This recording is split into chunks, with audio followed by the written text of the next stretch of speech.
I was standing in the middle of a wedding venue, white tablecloths, fairy lights, a deposit already paid, when my phone showed me a number that changed everything. Not a text from my fiance, not a call from my florist. It was my bank. The transfer I had scheduled, the one I'd been saving for since I was 22 years old, had failed. Insufficient funds.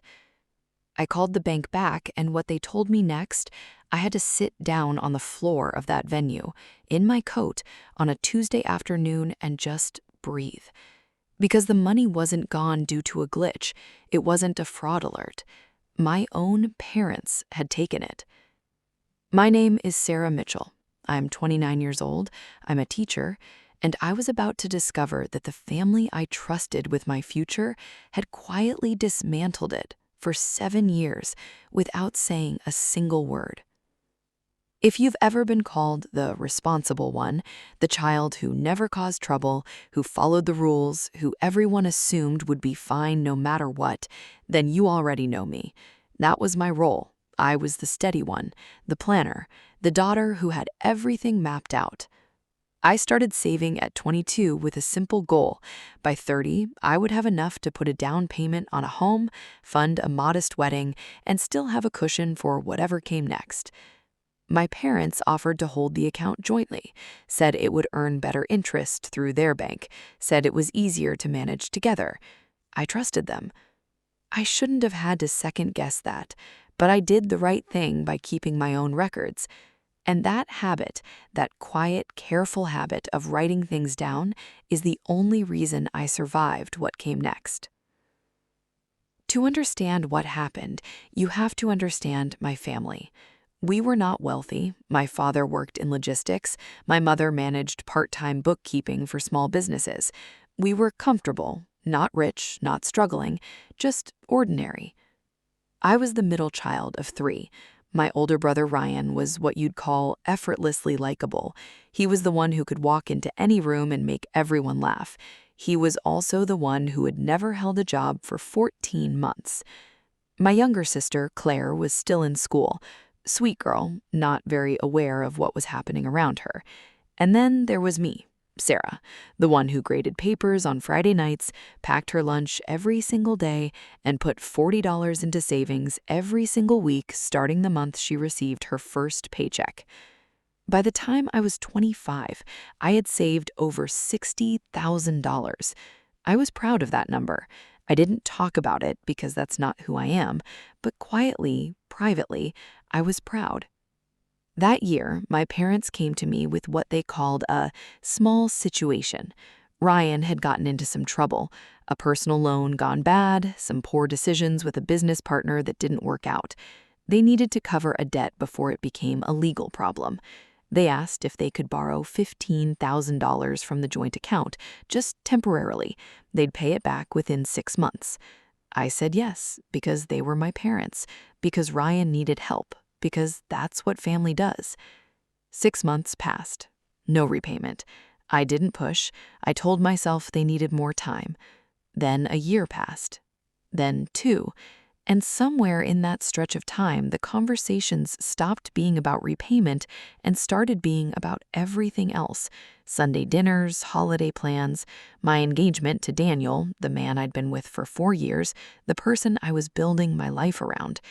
I stopped bringing up the money because every time I did, my mother would get quiet and my father would change the subject, and I didn't want to be the daughter who created conflict, so I let it go. I told myself we'd settle it eventually. Meanwhile, I kept saving. I kept adding to the account. By the time Daniel and I got engaged, I believed the account held around $112,000. That was the number in my head. That was the number I was planning around. So when Daniel and I found our venue, a beautiful converted farmhouse outside of town, and I sat down to transfer the deposit, I wasn't worried. I had done the math. I had more than enough.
I did not call my parents the next morning or the morning after that. Instead, I made an appointment with a financial attorney. I brought my folder, every statement, every deposit record, the original joint account agreement, the one document I had kept that showed both the initial balance and my ongoing contribution schedule. The attorney looked at everything and told me something I needed to hear clearly. The account being joint did not make the withdrawals legal if they were unauthorized. The original agreement outlined a specific purpose for the account, my personal savings, and any withdrawal beyond what I had consented to could be challenged. She also pointed something out that I had missed. There was a birthday card in my folder. My mother had sent it to me 4 years earlier. Inside, she had written, in her own handwriting, "Thank you for being so patient with us. We know what we owe you and we will make it right." That card was dated. It was in her handwriting. It acknowledged the debt. It was evidence. I made copies of everything. I organized it all into a clean, dated binder. I wrote a 1-page summary of every withdrawal, cross-referenced with my own deposit records, showing the pattern clearly. Then I called my parents and told them I needed to talk. I didn't tell them what it was about. I said it was important, and I needed them both to be there. No one knew what was in that binder. Not Ryan, not Claire, not Daniel. I only told him I had to handle something first before we could reschedule the venue. I walked into that conversation alone, and I walked in prepared. We sat at their kitchen table, the same table I had grown up eating breakfast at. My mother offered me tea. I said no. I opened the binder. I didn't raise my voice. I want you to understand that, because in that moment, everything I had been through, I was calm, not because I wasn't hurt, but because I had done the work, and the work spoke for itself. I walked them through it page by page, the original balance, the schedule, the withdrawals, the dates, the amounts, the total. My father went pale. My mother said, and I will never forget this, she said, "Sarah, we always intended to put it back." I placed the birthday card on the table. I said, "I know, you put it in writing." The silence that followed lasted a long time. My father started to cry. My mother started to explain. Ryan's business, an unexpected tax bill, a home repair they hadn't budgeted for. She kept using the word temporary. She kept saying they thought there was time. I listened. I let her finish. Then I told her what I needed, a signed repayment agreement, witnessed and notarized, with a structured timeline.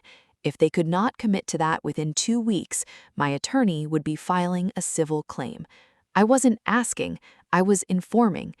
My mother looked at me like she was seeing someone she didn't recognize. Maybe she was. My parents signed the agreement. It wasn't easy. My father had to take out a personal loan. My mother had to liquidate a small investment account she had been protecting. But they signed it. Over 18 months, they repaid $103,000. Ryan was told the full truth by my father, not by me, but by my father, who I think finally understood what he had been protecting and at whose expense. Ryan has not spoken to me since. That is a door I did not close, but I am not standing in front of it anymore. Claire called me after she found out. She cried.